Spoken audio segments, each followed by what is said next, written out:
Hi everyone, I'm Esther from Essy Cooks, and in this video I'm going to show you how to make the fastest, easiest, most delicious vegan gravy. This comes together so fast and easy, so if you have no time, definitely try out this recipe, and it is not lacking in flavor. So let's get started. I'm going to show you how to make this. So first I have a pot or a pan here. I'm not even going to turn the heat on yet because I'm going to make this so fast. So I'm going to add all of my ingredients in here, whisk them together, and then turn the heat on. So I'm going to go ahead and add 2 cups of vegetable broth.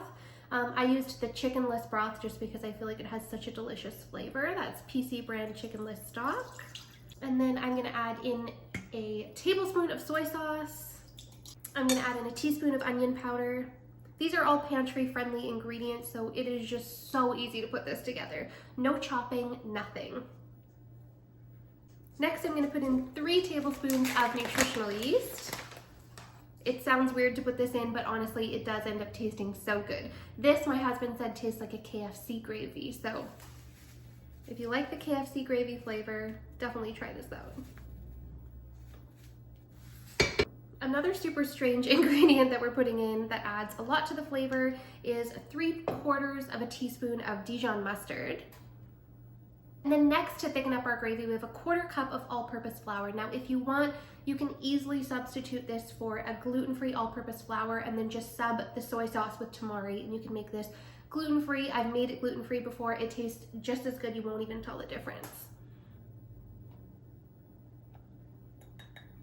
Now I whisk all of the ingredients together before even turning the heat on. All right. Now I'm going to turn the heat on to high, and I'm just going to cook this until it thickens. So as soon as I have it bubbling, I am going to reduce it to a simmer, and then I'm just going to keep whisking it until it thickens. So this should be around 3 to 5 minutes for this to thicken. It doesn't take long. While that is heating up, I'm going to add in some fresh ground black pepper. I honestly find that this doesn't need salt because the soy sauce that I used is quite salty, but taste it, and if you want to add salt, you can add salt as well. All right, we're seeing this is starting to bubble. Keep whisking. Reduce the heat to a simmer.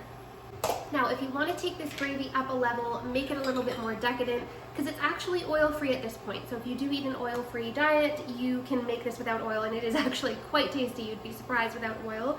But if you want to make it more decadent, just add in about a tablespoon of vegan butter. Allow that to melt into the mixture. It just takes it up a level, perfect for holidays. So good. All right, don't leave this gravy alone because it starts to thicken so quickly. Just like that, in about 3 minutes time. For cooking, about 5 minutes time total, we have a delicious vegan gravy. I'm so excited to put this on my lentil Wellington. Thank you so much for watching this video. I'm going to show this pouring on top of my favorite vegan Wellington. If you like this video and you want to see more recipes like this one, just make sure you hit that like and subscribe button below.